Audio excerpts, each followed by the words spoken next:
Alors Paul Raguin, vous êtes président du directoire d'Éolane. Éolane, c'est quoi? Éolane, c'est une entreprise qui conçoit et fabrique des produits d'électronique, principalement dans le monde professionnel, par opposition au monde de l'électronique grand public. Nous sommes une entreprise qui emploie aujourd'hui 3500 personnes, créée il y a 35 ans environ, qui se répartissent à hauteur de 2500 en France et à peu près 1000, un peu plus de 1000 maintenant, 1300 hors de France. Nous avons dans cette organisation-là un mode très décentralisé, très proche du terrain, car nous sommes d'abord une entreprise de services avec des moyens industriels importants, ainsi que des moyens de recherche et de développement, puisqu'on emploie dans cette équipe 250 personnes. Alors, vous développez un produit phare qui est un textile intelligent. De quoi s'agit-il précisément? Alors, Éolane, avec ses moyens de développement, développe à peu près 200 projets par an.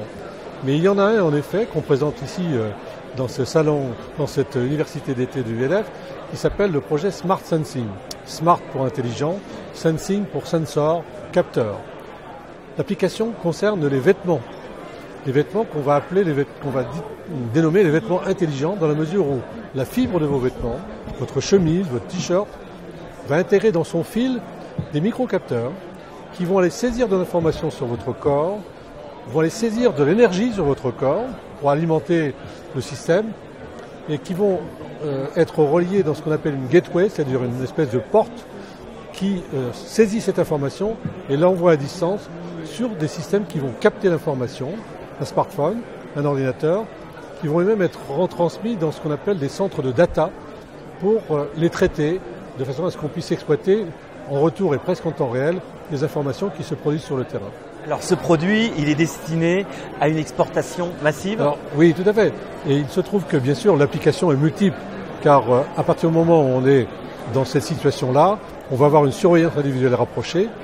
Les applications sont dans le sport, et dans le sport de haut niveau, on peut imaginer que ceux qui investissent dans des joueurs à hauteur de 30, 40, 50 millions d'euros ont un souci que les joueurs sur lesquels ils investissent se portent bien, donnent le meilleur d'eux-mêmes, mais n'aillent pas à se mettre en situation de danger.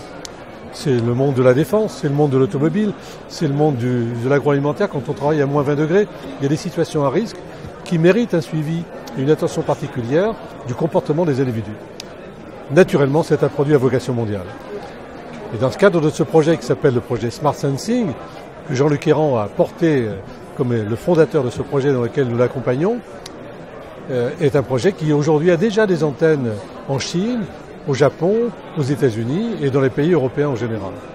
Là, en l'occurrence, la France est leader mondial dans ce domaine, puisque vous êtes précurseur.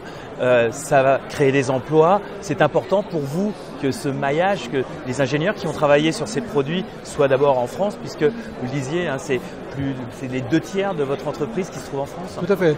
Alors naturellement, nous sommes des créateurs d'emplois constants. On crée à peu près 100 emplois, 150 emplois nouveaux par an, par notre propre développement, plus quelques rachats que l'on peut faire ici et là, comme on l'a fait cet été avec une entreprise à Berlin pour conforter notre position en Allemagne, puisque nous y étions déjà à Berlin, et également un bureau d'études qu'on a racheté dans le sud de la France, à Montpellier, dans le monde du médical.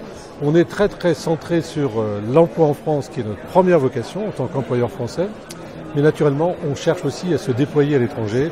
C'est la raison pour laquelle on se trouve en Estonie, en Chine, en Inde, au Maroc et très prochainement, je pense, au Canada. Alors, est-ce que vous avez identifié justement des points noirs pour le développement d'une entreprise française à l'étranger? C'est quoi la difficulté pour les Français? La difficulté pour une entreprise comme la nôtre, c'est de trouver d'abord les talents. Et les talents, si possible, en local. Notre mode de fonctionnement, notre business model est très très décentralisé. Éolane, c'est aujourd'hui 400 millions d'euros de chiffre d'affaires. Donc c'est réparti sur à peu près 1000 clients. Et la seule réponse potentielle, c'est la réponse de proximité. Donc c'est la raison pour laquelle quand on se développe en France, mais également pour répondre à des questions à l'international, il nous faut trouver des talents au local pour pouvoir déployer complètement nos compétences avec l'appui de l'Europe, puisque notre vocation est européenne à l'origine, de sorte qu'on puisse aider nos clients en Europe à se porter sur des territoires nouveaux. On ne délocalise pas, on aide nos clients européens à se porter sur des territoires nouveaux en leur assurant la logistique, la sécurité totale, technique, propriété industrielle, en les accompagnant sur des territoires comme la Chine, comme l'Inde en ce moment à Bangalore et demain dans d'autres continents. Alors là, puisqu'on parle d'un produit français, la French Touch, ça s'exporte bien? Oui, tout à fait. Frank-Frankfurt a de gros atouts. On a dans le domaine des objets connectés une reconnaissance forte. Et nous avons la chance d'avoir obtenu une décision du ministre qui vient de quitter le gouvernement, qui s'appelle M. Montebourg, de faire que la cité des objets connectés en France s'installe à Angers, là où nous avons notre siège social. Donc naturellement, on trouve des convergences très fortes et on est ravis d'avoir obtenu une telle décision.